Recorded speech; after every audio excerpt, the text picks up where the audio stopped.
Okay, good afternoon, ladies and gentlemen. Welcome to the next session.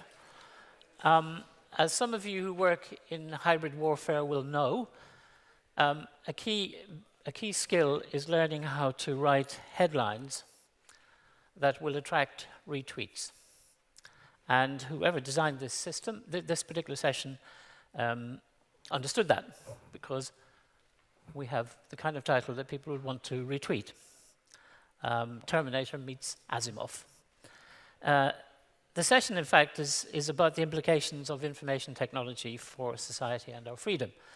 And as many of you will know, we've already been discussing this in relation to social media, to fake news, disinformation, and so on. And the strange thought I've had listening to the sessions so far is that we are in a very strange state. The great sociologist of cyberspace, Manuel Castells, has a term for this. He calls it informed bewilderment. We're informed because we're obsessively interested in the problem that we're dealing with, the phenomenon that puzzles us or that worries us or that troubles us. So we have a lot of information about it. The difficulty we have is that we don't know what it means. That's what informed bewilderment means. It applies, as we've seen in the discussion so far, to social media, the role of social media in our information ecosystem, to fake news, to misinformation, to hybrid warfare, and so on. But it also applies in different ways to information technology. Now, why are we both informed and bewildered about this?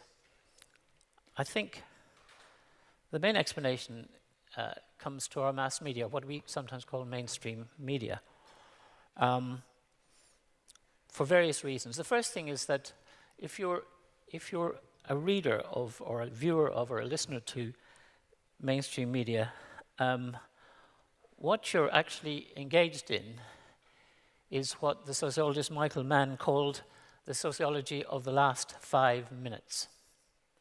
Almost nobody who writes about technology seems to have an attention span for longer than 5 minutes. And the result is that coverage of technology, in particular information technology, is strangely deficient and strangely biased. The second problem that media have with this, which I think occludes our understanding of it, is that there are some dominant media narratives which seem to be very popular. For example, in relation to what we're going to talk about today, artificial intelligence, then the media narrative is an obsession with so-called superintelligence, the idea that we will one day invent machines which will make human beings redundant, as it were. And of course, Hollywood doesn't help here with films like Ex Machina and She and so on. I know quite a few people who are real experts in this subject, and I've never met any one of them who subscribed to the superintelligent hypothesis. In fact, one of them, Andrew Ng, famously said that he was worried about superintelligent machines just about as much as he was worried about the overpopulation problem on Mars. And I think that's really astute. There is a downside to this media narrative. It is that it ignores what's actually going on. It diverts our attention from things that are probably much more important. What's actually going on is what you will hear from the chief executives of any of the big technology companies, starting with Google and moving down. It is, quotes, AI everywhere. And everybody who's here today, I think, who's used a Google service has in fact been using artificial intelligence technology running for real on the devices that they own. It's basically machine learning plus big data. And interestingly, all of this technology is, broadly speaking, controlled by 5 huge companies. And it was interesting this morning in an earlier session that somebody mentioned the fact that the Danish government has actually appointed a diplomat, a professional ambassador to the tech companies, which is a kind of implicit recognition of the way in which power is shifting in this world. Now, what we want to do in this session is to ask what are the implications of intelligent machines for employment and work. And what we'd like to do with the session is really, first of all, to try and bring some sense of perspective into this, to escape from the sociology of the last 5 minutes. Secondly, to ask questions like, is our current situation historically unique? And try to make some informed guesses about where this technology is headed and what this might mean for our societies. To help us do this, we have a splendid panel. We have, on the far right, Chris Kutarna from Oxford. Next to him, Jason from the Futurist Institute. We have Andrea Salvatori from OECD, and then Mikko Hyppönen from F-Secure, security company. Each of them will speak for about 10 minutes, then we'll have some dialogue between them, some interchange, and then we'll throw it open to you. So Chris, over to you.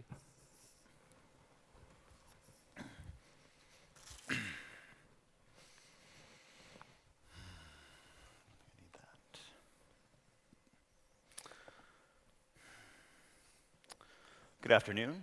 Oh, that's loud. First, I just wanted to say thank you to the StratCom COE organizers. It's an honor to be here in Riga. My first time, so thank you for the excuse to come visit and the opportunity to take part in this strategic dialogue.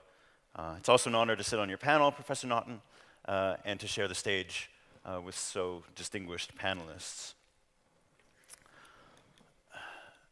You know, the role of technological change in our society. You know, I don't think we can talk enough about this panel's topic these days, because the developments and diffusions in AI and robotics technology have giant implications for society. And already there is this big cognitive gap, this big blind spot opening up between the implications and the complexities of these technologies on the one hand, and our understanding of these complexities and implications on the other hand.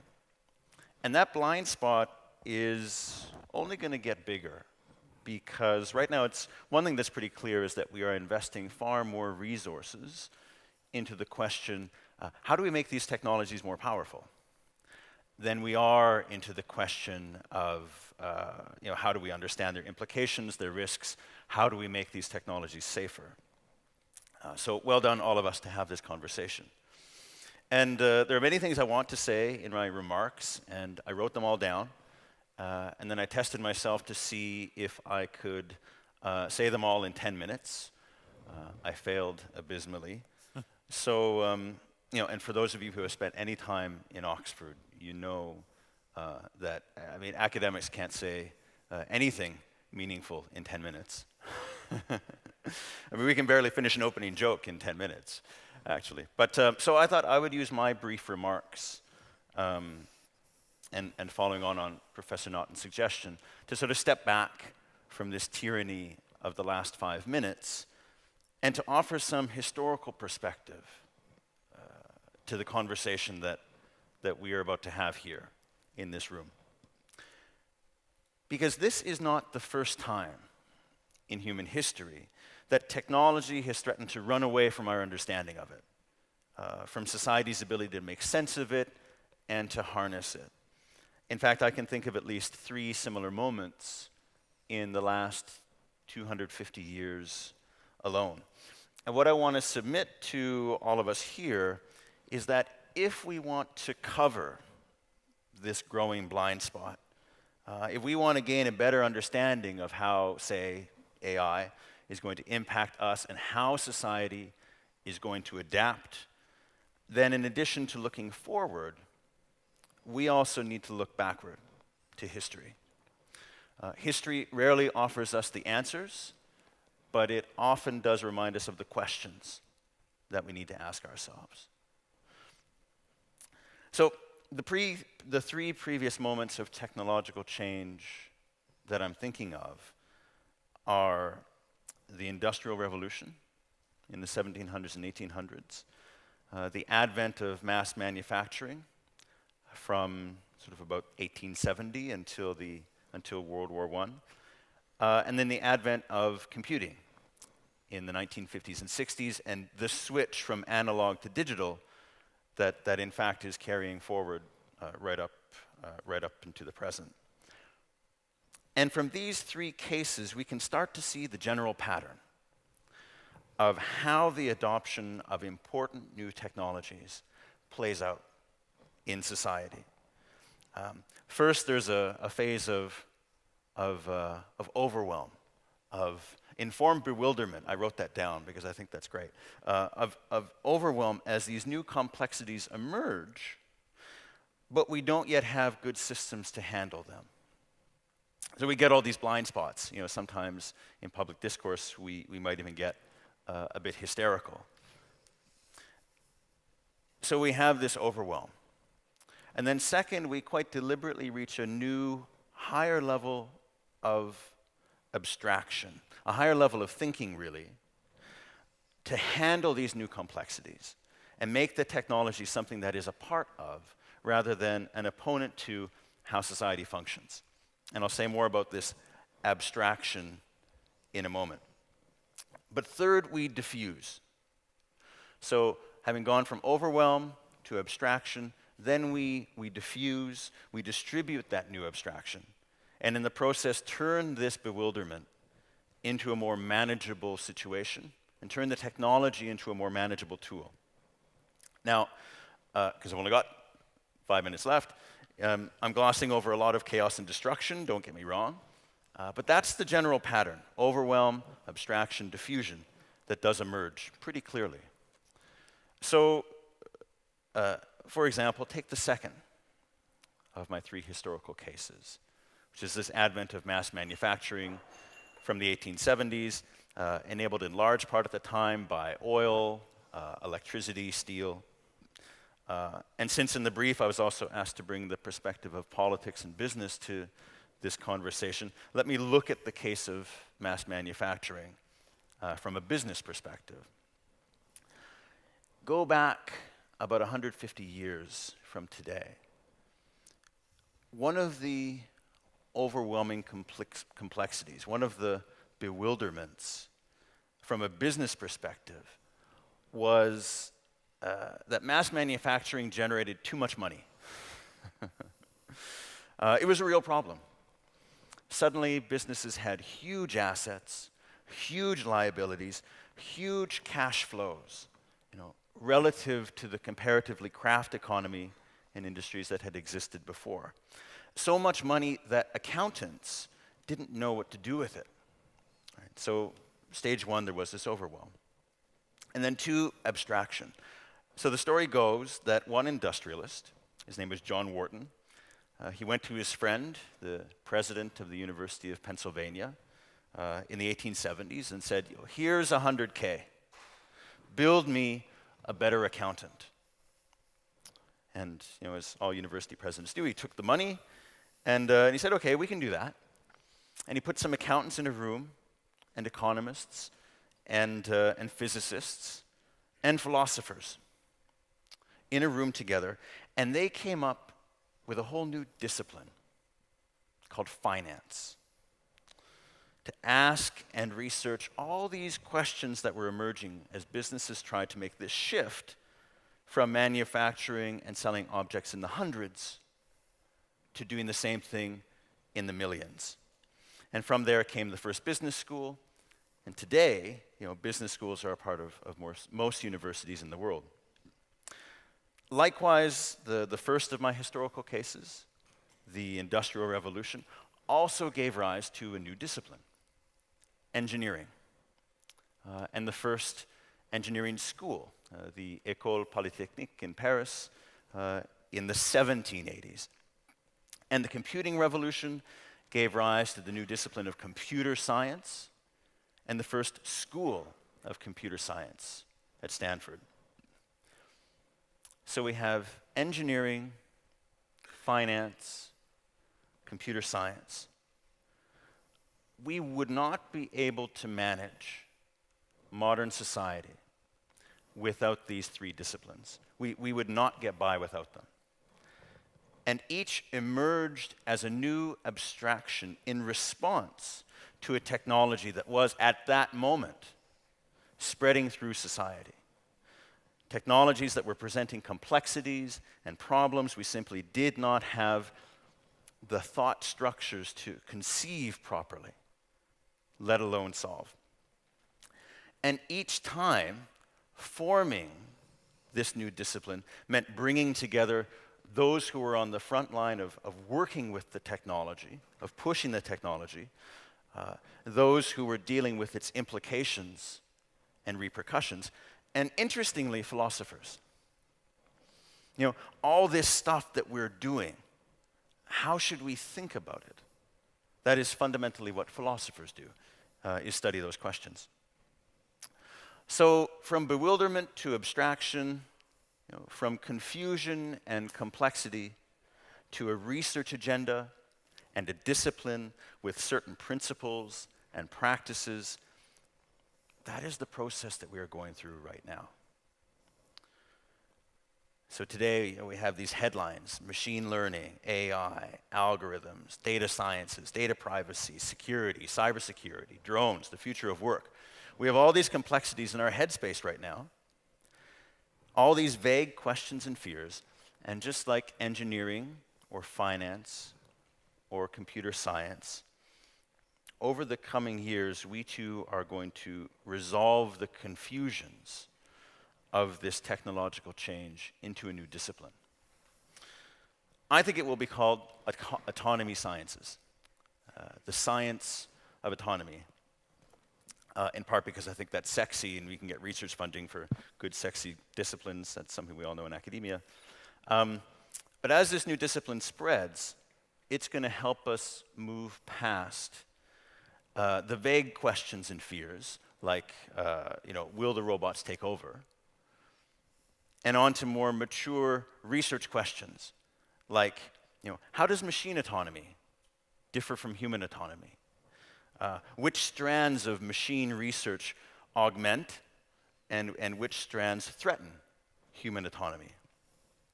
We'll also get more mature in how we think about how the emerging technologies get applied. So, we can imagine an algorithm that replaces a human selection committee, say for making promotion decisions in the military, or for deciding who gets a spot at Oxford University. And this issue is coming. I mean, corporations in the private sector are already experimenting with this application of AI to cut costs and improve results in employment, recruitment, and retention.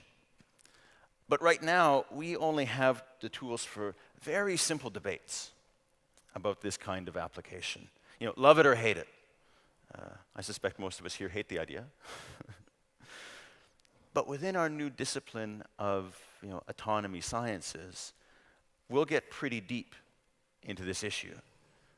Okay, let's say we do develop an algorithm to take over our selection process.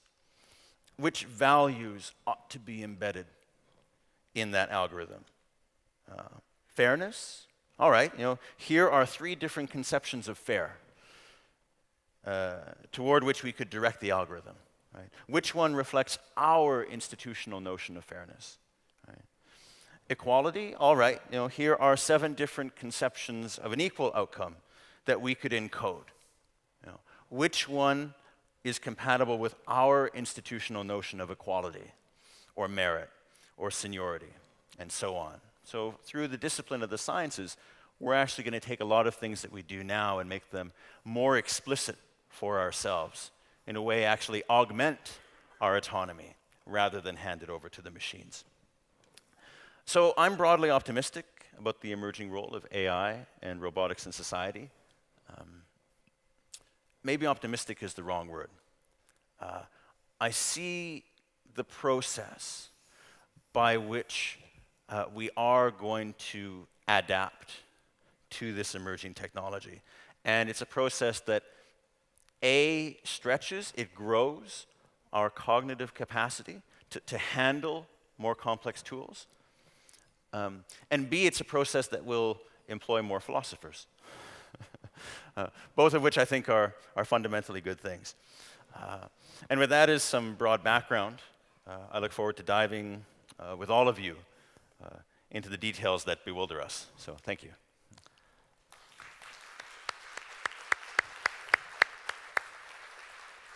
Thank you very much. Jason, I owe you an apology, because when I was introducing you, I checked on my iPad, and my iPad, which is powered by Apple's artificial intelligence, concluded that you couldn't possibly be Jason Schenker, that you had to be Jason Schneider. No, I stopped at that I've point. been called many things in my life, but Jason Schneider's Well, never been one of them. Let me tell you that that's who Apple thinks you are. Perfect. Well, wonderful. Well, thank you very much for having me. Thank you, everyone, for being here. I want to talk about a few different things. Looking back to plan ahead opportunities and risks of future technology is what I've titled my little discussion here. And I would argue, though, that, Chris, I tend to believe that Futurist is the job title that we're going to see for people moving forward, which in my role as a futurist is part historian, part economist, and part technology expert. So I agree very much that adding a historical context to the debate and how things look going forward is very important. And the most important thing that people think about when they talk about the future is what affects them the most. And, you know, if it bleeds, it leads, as any of the journalists in the room know. And nothing bleeds quite like everyone's job. And that's the narrative that sells, right there. And the Terminator idea does as well, which is why a book I published in February, which I think is how I'm on the panel, was Jobs for Robots Between Robocalypse and Robotopia. And these are those two, right, parallel, or the two ideas that are at the very end of the scale for each other, but there's something similar about them in their extremism. And I think that if you add a historical context, we're actually somewhere in the middle. And the notion that this time is different is usually wrong. This time is never different, not completely. And so while the future of work will change, I think the most important thing is that we know it changes. The most common last name in the English language is Smith, and it was a profession from 1500 BC until around 1850. Anybody here want to change their last name to their current occupation? Anybody? No? Why not? Because you know that you and your children and your grandchildren and your great-grandchildren will have different jobs. That historical experience informs how we think about the world going forward. And yes, the change will be more rapid, but we have access to so much more education online, career searches online. I mean, think about it. If you're in the mid-1800s, you needed a new job, you pretty much went down the road and saw if somebody else had something for you to do. But today, one job search aggregator, just one, Indeed.com, has over 20 million job postings online at any given time.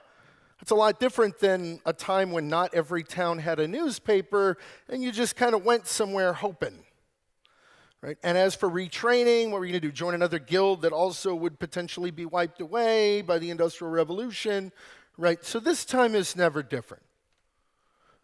The second thing I'd point out is that what's going to drive the change is the self-service revolution.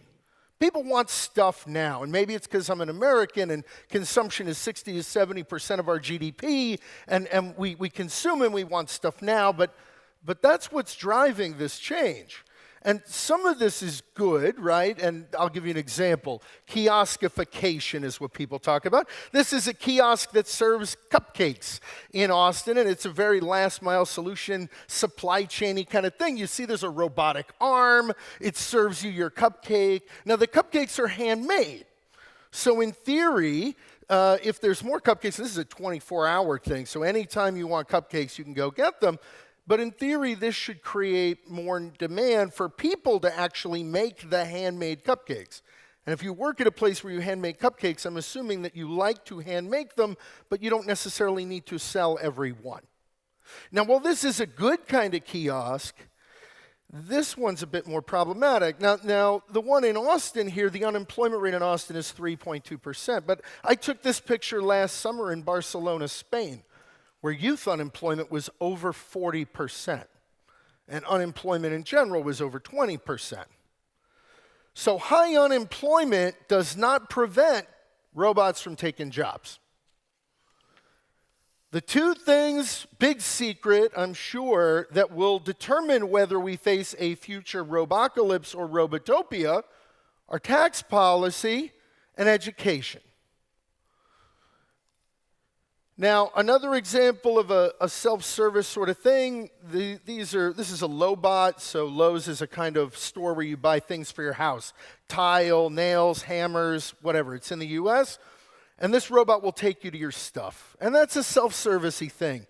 But what you might not know is there are cameras on the side that do real-time inventory audit of everything in the store.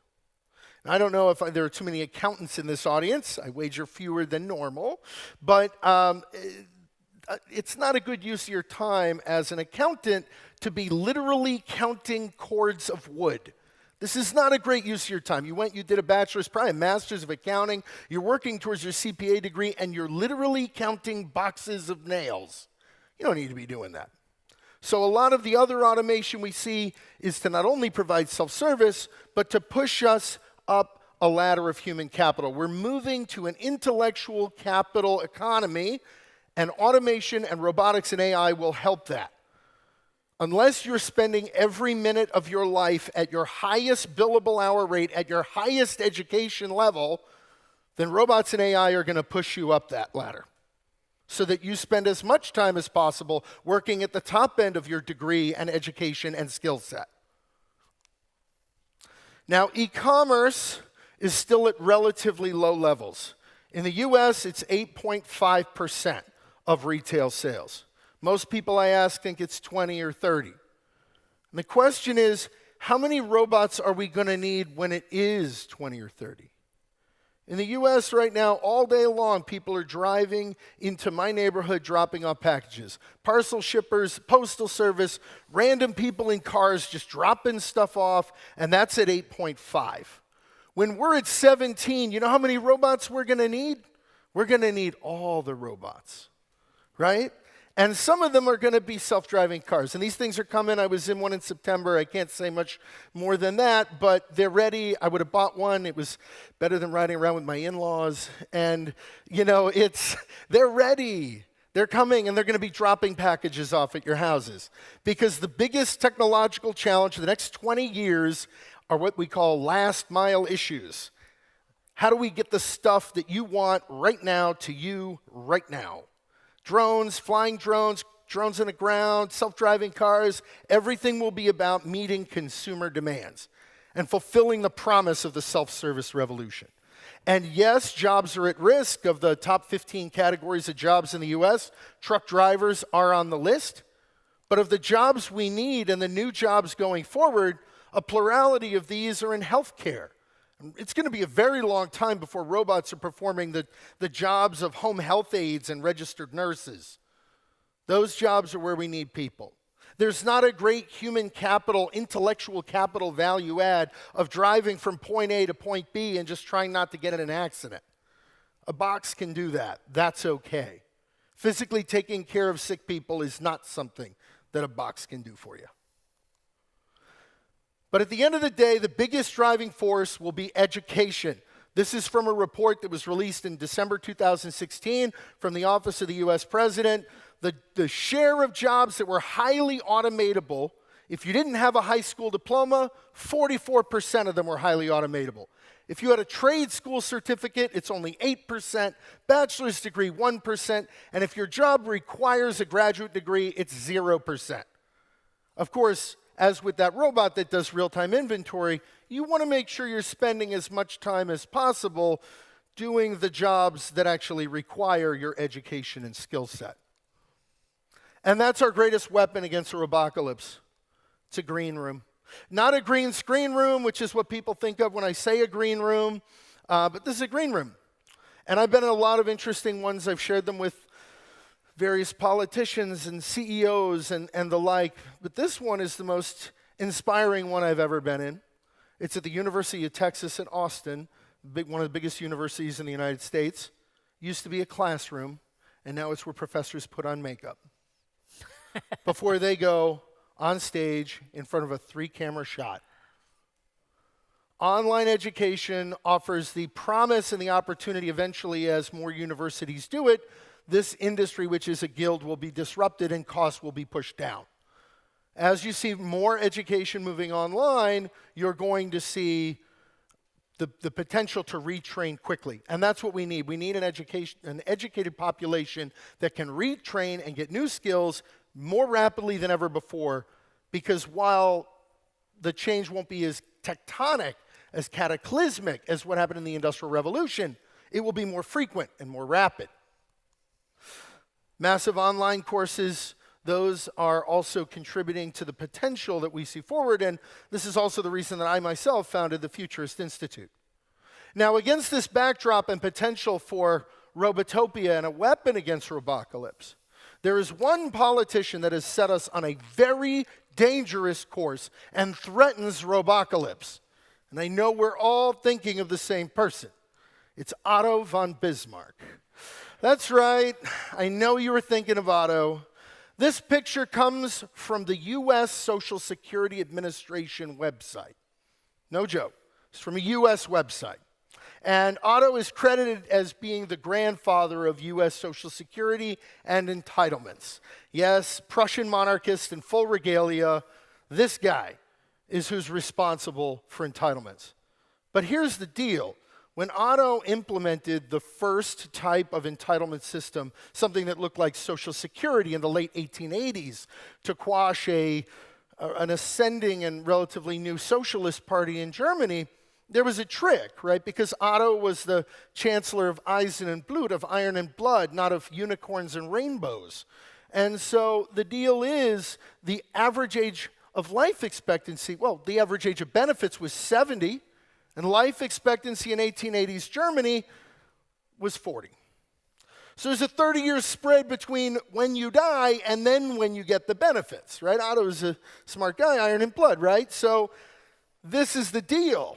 The problem is that life expectancy has doubled since then.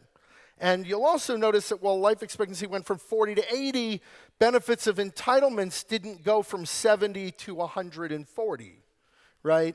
They actually kind of went down. This is a problem because this math doesn't work. In the US, it means that by the year 2030, the entire US budget, which is about 18% of GDP, will only be able to bear the costs of Medicare, Medicaid, Social Security, and the interest on our debt. That's it. While people talk about the US debt as a problem, that's 20 trillion bucks. All the sovereign debt in the world is 60 trillion bucks. This is a $200 trillion off-balance sheet obligation. So while the national debt's 20 trillion and all the sovereign debt in the world is 80 or is 60, this is 200 trillion. This is a problem. This is a very big problem, 10 times the size of the national debt. And it's tied to demographics, something you can't fight. In 1940, there were almost 140 workers per Social Security recipient. Today, there's 2.8. The reason I talk about this is because this is funded, these entitlements, Medicare, Medicaid, and Social Security, are funded by payroll taxes. And something that we might talk about in the US, corporate taxes or income taxes, we don't talk much about payroll taxes because they're going up a lot. And that presents a risk of over-kioscification, where companies are incentivized to automate when it might not make sense because of the labor market conditions. This is the greatest risk of robocalypse that we face. Now, the last thing I'll share is a big secret. I do a lot of stuff with financials, and trading technicals matter, lines on charts, robots read those. You might have heard about this, the Roboadvisor sort of stuff, finances being disrupted. But what really belies this, and what's tied into this, is an even bigger secret.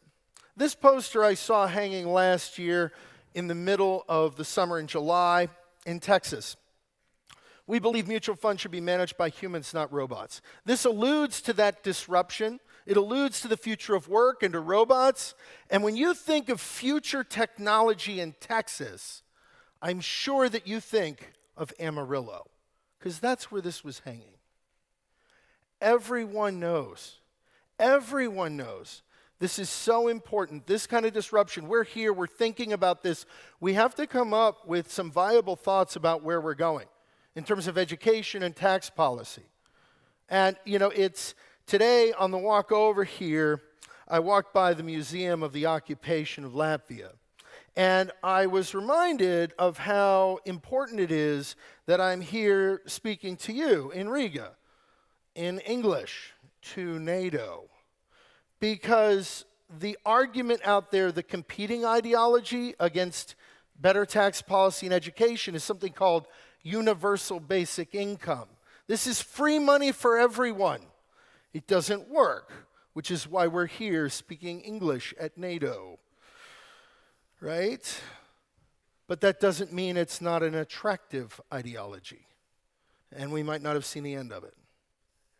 And with that, I am happy to pass over to my colleague here. Thank you. Andreas, good luck.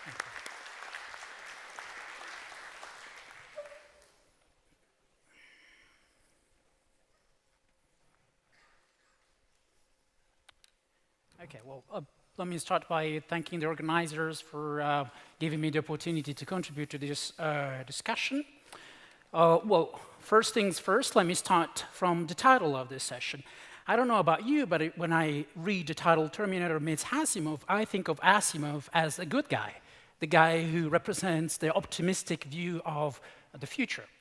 Now, let me give you a quote, and let's see if you can guess whether this was something that Terminator wrote or Asimov. So this is somebody writing in the past, about 2014. In 2014, there will be few routine jobs that cannot be done better by some machine than by any human being. Mankind will suffer badly from the disease of boredom. Psychiatry will be far and away the most important medical specialty in 2014. Now, if you think this is something that the former governor of California is unlikely to have said, you're correct. This is Isaac Asimov writing in the New York Times in 1964 about the future that he was expecting 50 years later. So, what has happened since then? Well, I think we can all agree, and I thought I didn't need to show you a graph to prove that technology is everywhere. Robots are indeed among us. But if we are getting bored, it's not because of lack of jobs.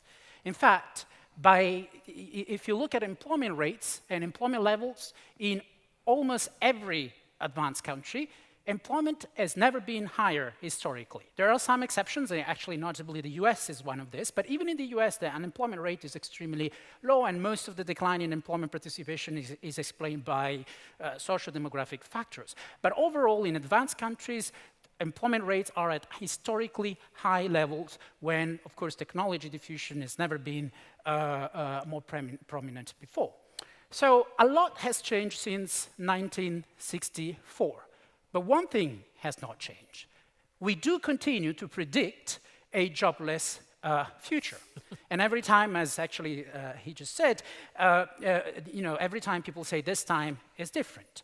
But historically, every wave of technological innovation has been accompanied by a wave of technological anxiety.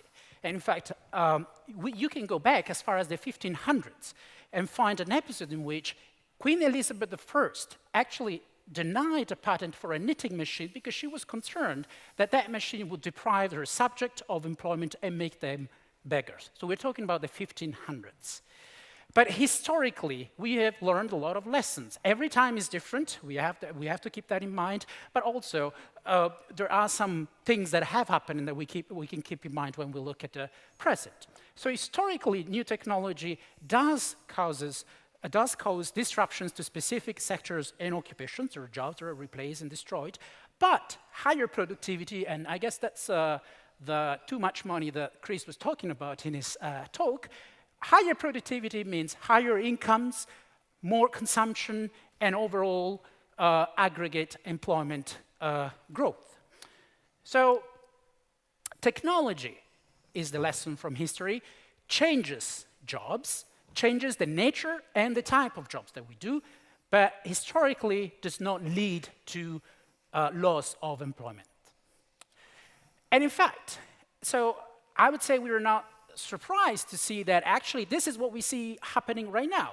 Technology is changing the mix of jobs. So the OECD recently released work that shows how the mix of jobs has changed across every OECD country in the past 20 years. In particular, this graph shows that the share of middle-skilled jobs has declined relative to both low-skilled jobs and high-skilled jobs. And this is while, as I said at the beginning, employment levels continue to be at very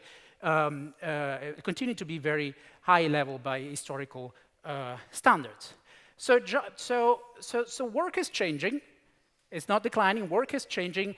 And this fixation on substitution only can also be very misleading. So for other reasons, because the effect of technology on labor is not confined just to a substitution effect. There is much more going on in the labor market that we might miss if we focus solely on substitution. In fact, technology, and in particular ICT, information communication technology, makes it easier and cheaper for firms to break down productions across firms. So this means that firms redefine their boundaries. So there are goods and services that used to be produced in the same companies that are now made by different companies. So this can take the form of domestic outsourcing, and there are things that we're pretty much used to, like outsourcing catering or cleaning or other low-skilled jobs. But what we see increasingly happening in the data is that firms are increasingly outsourcing more middle-skilled jobs that involve more cognitive tasks like payroll, computing, and training services. And of course, this happens domestically, but also internationally. And we all know about offshoring, global value chains, and so forth. We can see in the data that firms are becoming more specialized and use different types of working arrangements which are facilitated by the new technologies. And these changes are associated with changes in contractual arrangements, which have very big implications. Even if not a single job is lost in this transition, in this redefinition of the boundaries of the firms, the quality and the type of jobs change dramatically when a cleaner is moved from Microsoft to a cleaning company, or when a company uses a self-employed rather than an employee. There are huge implications that we have to think about, even before we worry about Terminator coming for our jobs. There are implications for career patterns, for social protection, and I will say a few words about this in a second.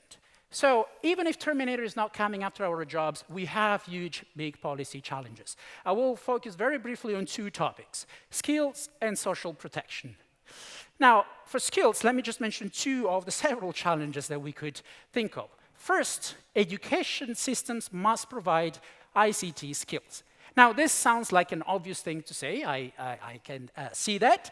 But consider this. In 2011, the OECD, 2011, we're not talking about 20 years ago, 2011, the OECD actually tested people around the world to see what level of skills they had in different areas. And one of this was ICT. Well, the share of young people with good ICT skills was about 60% in the top 4 countries, Finland, Sweden, Japan, and Denmark, but was below 30% in the bottom 4 countries, which include, I'm afraid, Lithuania, Chile, Greece, and Turkey.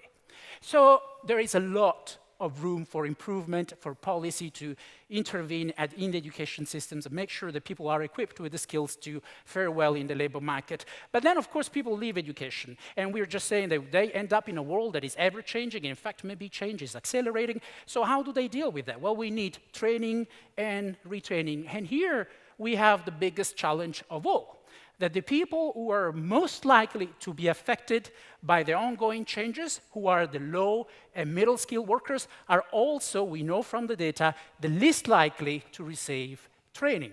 So here's the big policy challenge. How do we deal with this problem? Now, on an optimistic view, we can say that maybe technology actually can help address this point, because technology lowers the cost of delivering training and makes it easier for people to access training. So maybe technology has a positive role to play there. And the other thing is that as firms and companies and employers in general use online platforms more and more to find and recruit their workers, we learn more and more in real time about the skills that are needed in the labor market, which allows us to fine-tune the training programs to make sure that the skill demands are met by the supply in the labor force. So again, a potential positive role for technology there. Social protection. Now, the social protection net that is in place in most OECD countries, advanced countries, was designed with one specific person in mind.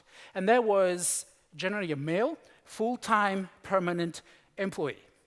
Now, the problem is that there are many people who are not full-time permanent employees, and they are at risk of slipping through the social safety net. Just as an example, consider that the European Commission study last year found that 55% of self-employed in the EU are at risk of not being entitled to unemployment benefits at all. But this also concerns sick leave benefits, also concerns maternity benefits, so it is a big deal. So what do? We can see two options. We can either repair the social safety net, or we can replace it entirely. So if you repair it, it's a pretty complicated operation. So you have to understand what are the career patterns that you have to keep in mind to make sure that people are protected if they become unemployed. So you will have to redefine the social benefit system, the social protection system, so that it matches the new patterns of careers. And here, again, technology can actually play a positive role, because again, as employers use online platforms more and more, we learn about the employment trajectories of people, we learn about how long they stay on a given contract, how likely they are to become unemployed, etc., etc. So technology can provide us the information to remodel the social protection system to meet the needs of the new workers. But this is admittedly rather complicated. So some people say, well, we should take a much simpler approach. And this is a policy option being discussed in several countries. We should just get rid of all the benefits that we have. Instead of running after the changing world, we just simplify everything, take all the benefits, take all the revenue that you get from the taxes that you spend on these benefits, and just distribute it across the entire population through a universal basic income. It's an appealing idea because it's simple, and it will be pretty simple to implement in a number of countries. Now, the OECD has done some research on this, and there are two words of warning, really. The first is that in actually in every country, if you just take the benefits that we have, that currently exists, and take that amount of money and then redistribute it among everybody, the level of income that you achieve by doing that is very likely to be below the poverty line. So it wouldn't be a very effective system to ensure that people are protected from poverty, which is usually one of the main motivations of the social benefit system in the first place. For example, this is for the UK. It shows what would happen under the existing and benefit system. Here in the UK, you would have an increase in the proportion of families that are below poverty if you substituted the benefit system with the universal basic income. And the other problem is political. That when you replace the entire benefit system with the universal basic income, you generate a lot of losers and gainers across the income distribution. So there are people who gain and lose at every level of wealth, and the proportions differ depending on the specific bits of the system, etc. This is the example of the UK again.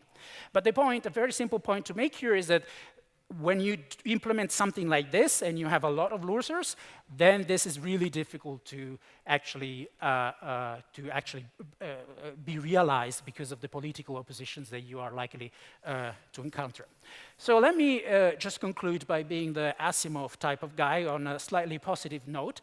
I would say the evidence is such that we can say Terminator is not quite here, is not coming after our jobs list, but jobs are changing.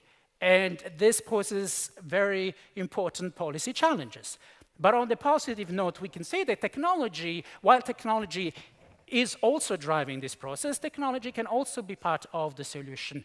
It can help us harness data to monitor changes in skill needs, changes in career patterns, and also it might help us overcome the barriers to providing training for disadvantaged groups.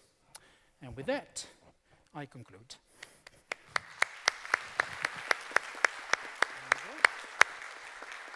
Thanks. Mikko.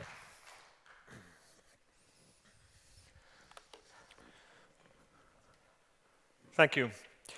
So, my name is Mikko. and I hunt hackers. That's my job. My job is to understand the different types of risks we face online, especially computer security risks, and try to do something about them.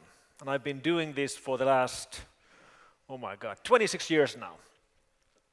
Whenever I'm in IT events or computer security events, and I tell people that I've worked 26 years at the same company, people are always surprised about it. But then when I'm at events like NATO or military events, and I tell the same thing, nobody's surprised because everybody's been working for the same organization for decades anyway. Because that's what you do when you work for the government. So, the company I work for is called F-Secure. I am the Chief Research Officer, and I spend my time doing threat assessment work, trying to understand the different actors, the different hacker groups, hacktivist groups, criminal organizations, different nation states, different extremist groups, and what exactly they are doing online. Doing online. We live our lives online. And this is a revolution. We are the first generation in mankind's history who's living their lives online. When there will be history books written about our time in the future, let's say in 200 years in the future, when they write about our time, the early 2000s, the most important thing that they will mention first will be that the internet appeared during this time. So we have lived through a revolution. Around 1994, in April 1994, I set up the first website for our company. The company is headquartered in Helsinki, in Finland, and if I remember right, there were 16 websites in Finland at the time. We were website number 17. And that's 23 years ago. That's not a long time at all. Time moves fast. On the internet, time moves really fast. So in many ways, everything changes and nothing changes. The way I think about the internet revolution in practical terms is, if I look at my own daily work, I come to the office in the morning, I sit at a computer all day, then I go home. That's my work. And that was exactly the same thing 25 years ago when I joined the company. But the difference was that 25 years ago, the computers we had at the office, the PCs and Macs we had at the office, they were not online. And when I say that they are not online, I don't mean that they were not on the internet. They were not even connected to each other. We did not have a local area network in 1991. So if you wanted to move files from one computer to another, we used these. Remember these? Some of you don't. This is the USB thumb drive of the 1990s. 360 kilos. And that's not very long time ago. I mean, think how much everything has changed. So that was the internet revolution. Every computer went online. 25 years ago, none of the computers were online. Today, every single one of them is online. So what's going to be the next revolution? Well, it has already started. Internet revolution was about computers going online and getting connected to each other. Now the Internet of Things revolution means that everything else will go online. And everything else will be connected to everything else. So far, computers have been doing this. Now it's anything that uses electricity, including all of our home appliances, including every single factory, every single plant, every single vehicle. Everything will be connected to everything else. And in effect, what we're doing when we're building these new systems is that we are building a machine, a world-sized machine, a globe-sized machine. Everything will be connected to everything else. And it's a machine in the sense that these things control things in the real world. And that is a little bit scary thought when you realize that our infrastructure is being run by machines, and those machines can be connected to from anywhere on the planet. But this is exactly what we are building. And then the third revolution. If we are lucky, we get to see 3 revolutions in our lifetimes. The internet revolution, the IoT revolution, and then the AI revolution, artificial intelligence. And it seems like a basic evolutionary mistake to introduce a superior intelligence into your own biosphere, doesn't it? Because typically stories that start with that end badly. However, we are still far, far away from general intelligence or superior intelligence. What we have now, and what we have for very many years to come, is narrow silos of expertise. And this is a big change. And it will change the world, and it will change our employment, like we've heard from the previous panelists. But one way of thinking about artificial intelligence is thinking back to the time when we invented artificial power. A couple of 100 years ago, the only power we had at our disposal was our own muscles, or maybe the muscles of animals that we could use to do work for us, like horses. And then we invented artificial power, like steam engines and electrical engines. And of course, that changed the world. And of course, a lot of people became unemployed. But I think none of us would change back to the time when we did not have artificial power. This new thing, artificial intelligence, or maybe artificial smartness would be a better term, is going to change the world. But I am an optimist. I think it's going to change it for the better. And right now, these narrow fields of expertise that are done by computers better than by humans are everywhere around us. I'll give you an example from our line of work.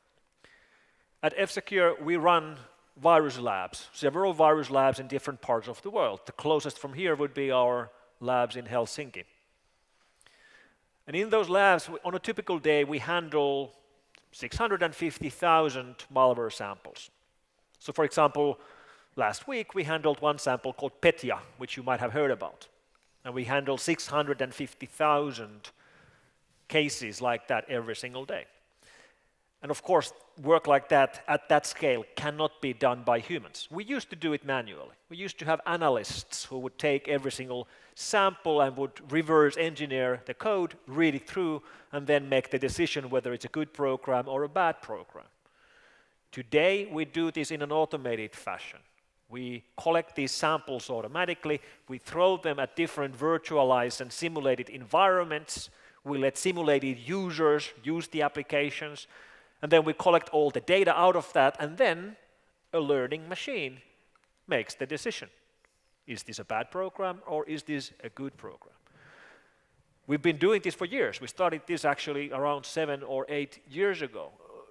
Originally, we didn't call it machine learning, or definitely didn't call it artificial intelligence. We called it labs automation, because that's what we were doing. We were automating the work in our labs.